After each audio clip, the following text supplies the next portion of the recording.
Cheat Code Support Strategist, written by Clouds, read by Distracted by Books. Chapter 44, Relativity. Interning with Gunhead was everything she hoped it would be. Ochako's whole body was sore, but she'd managed to throw Shinso just as often as he'd thrown her, and even managed to hold her own against some of the other interns as well. The only downside was that One for All had been much more active now that she was in a combat situation for some reason. But she was getting pretty good at controlling it, so it wasn't a problem. Overall, she was satisfied, exhausted, and ready to go to sleep. After taking a shower, she dried her hair and went to the shared kitchen to get herself a cup of tea. She was so tired that she didn't even register Shinso sitting at the table until he spoke up. "All right, you've been off all day. What's up?" "Huh?" Ochako looked up and smiled. "Oh, I'm just tired, I guess." Shinso raised an eyebrow. "I am the king of insomnia. I know that's BS." Ochako sighed. I guess I'm just feeling insecure. I mean, are you gonna judge me if I say something kind of bad?" "Only if it makes you a villain." Shinso deadpanned, "In which case I will not hesitate to hand you over to the police, or worse, to Izuku and Mei." Ochako laughed tiredly and slumped down in the chair beside him. "It doesn't make me a villain, just a bad person, I'm pretty sure." "All right." Shinso looked at her oddly. "I shouldn't be recording this for posterity, right? Cinnamon Roll admits to being a murderer would definitely be a viral headline." Ochako shoved him and he laughed. "All right, but seriously, I'm not gonna judge you. What's on your mind?" Ochako screwed her eyes shut and just spewed the words out as fast as she could to get it over with. "I only became a hero for the money." When Shinso didn't respond after a long moment, Ochako slowly peeked her eyes open just to see him staring at her, looking neutral. Of all the times when he just had to decide to confuse her, she was so angry that she almost lost her grip on One for All, but managed to rein it in at the last moment. "Well," she huffed, "aren't you going to say something?" "My primary motivation is spite, Uraraka." Shinso rolled his eyes. "I am literally the worst person on earth to be able to judge your heroic motivations." "Wait, what?" Ochako looked at him in shock. "Your motivation is spite?" Shinso shrugged. "Pretty much. Well, that and pettiness." "Huh." She sat back. "Seriously?" "Yep," he said. "Turns out, after enough times of being told I'll be a villain, I wanted to prove everyone wrong."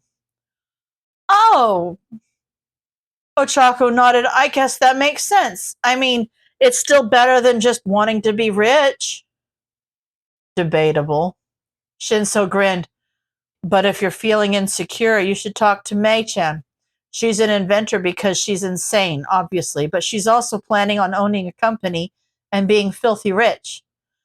I don't know. It seems to work for her, so why not for you, right?" "Yeah, that sounds like a good idea." Ochako took a sip of her tea and felt One for All welling up inside of her for a split second before she instinctively pushed it down again. "I'll talk to her when we get back."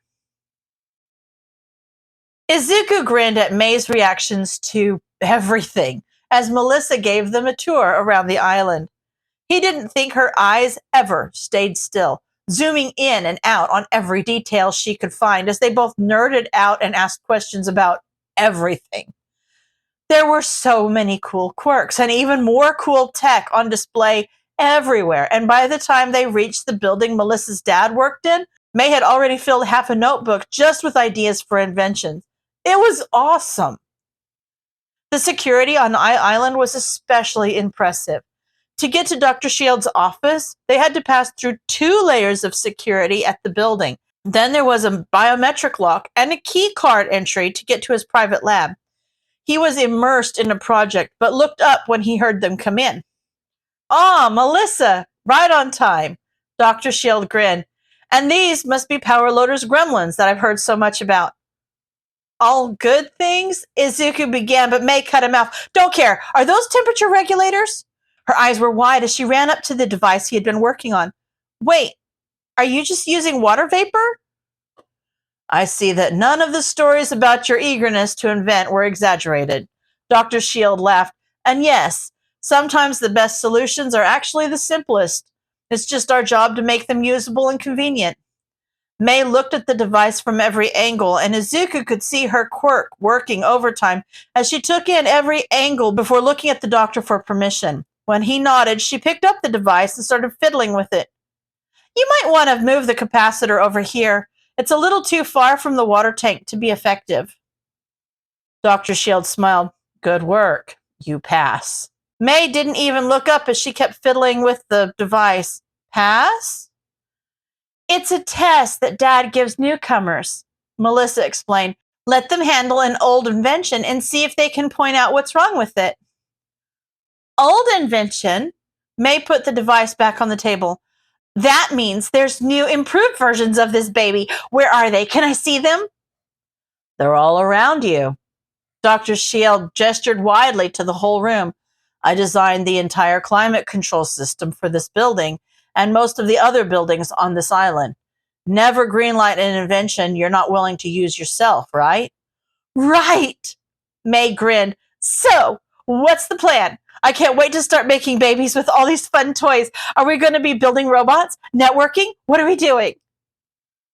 A little bit of all of it, honestly, Dr. Shield said.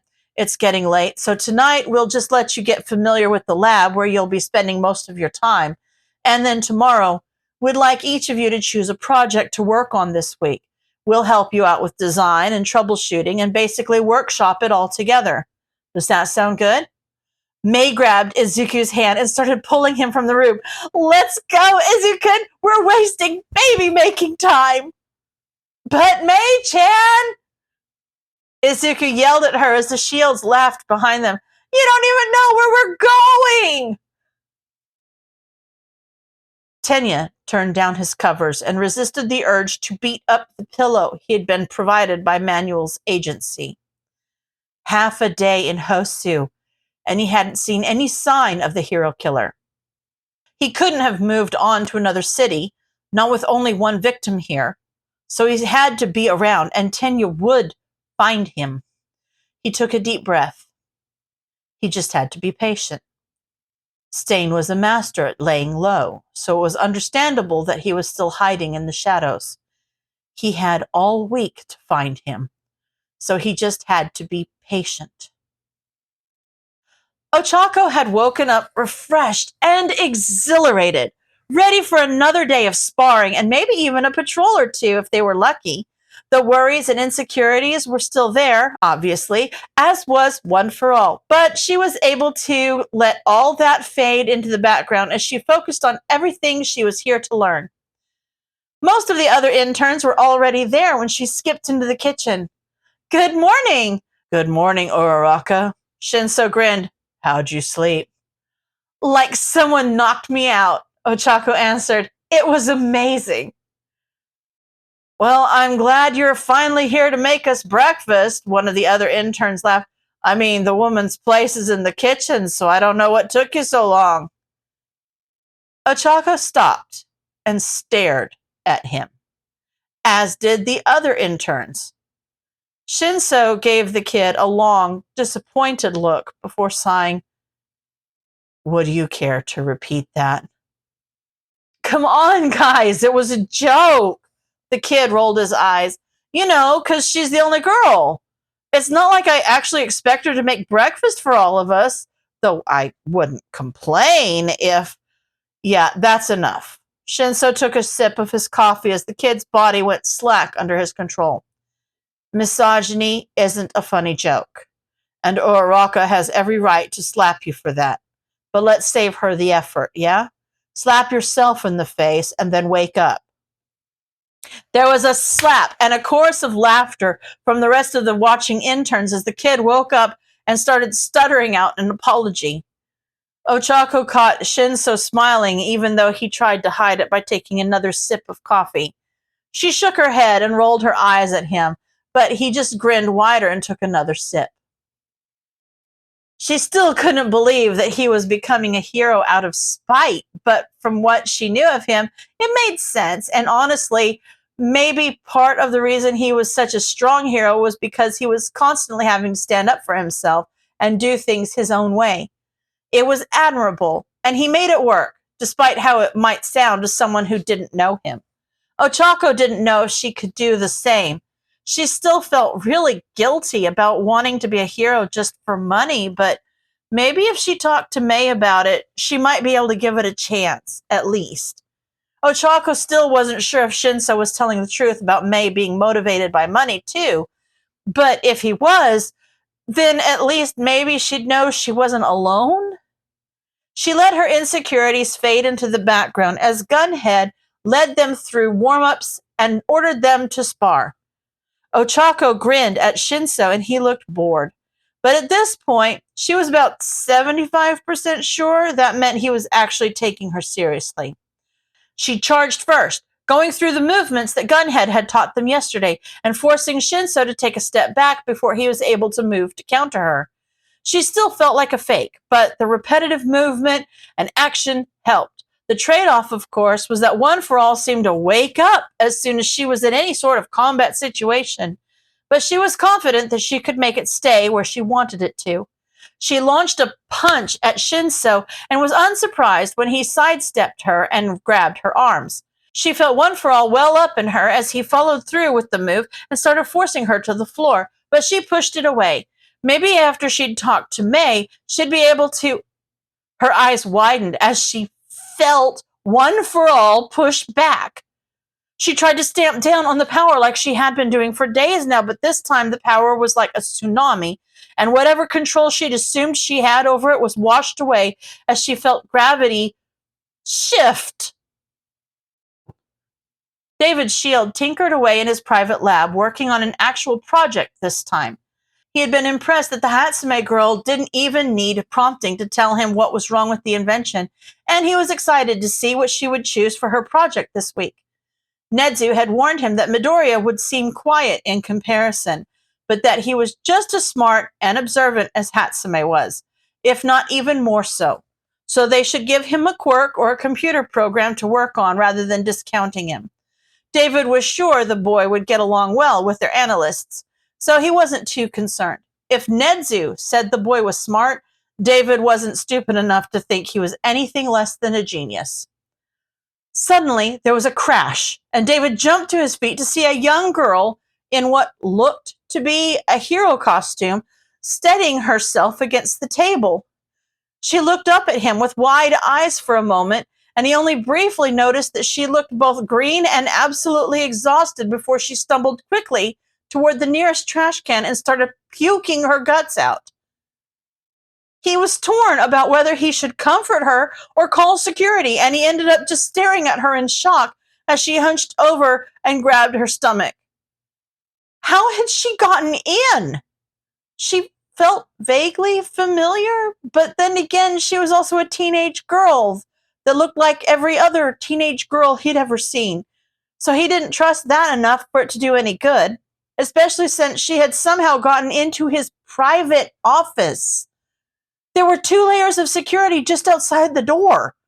And then she would have had to bypass even more security to enter the building, and that's not even counting getting onto the island.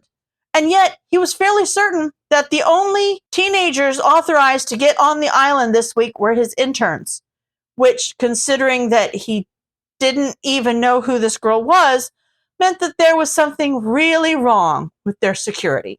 After a minute, the girl finally stopped puking and she looked up at him, her voice scratchy and barely there from exhaustion. That wasn't supposed to happen. He lunged forward just in time to keep the poor girl from slamming her head against the floor as she passed out. Questions whirled in his brain as he pulled out his phone. Who was she? How had she gotten here? What was supposed to happen? The line only rang twice before someone picked up, and David finally managed to pull his gaze away from her and look around the room. Yes, island security? We have a level 7 security risk. Put the island on lockdown. End of chapter.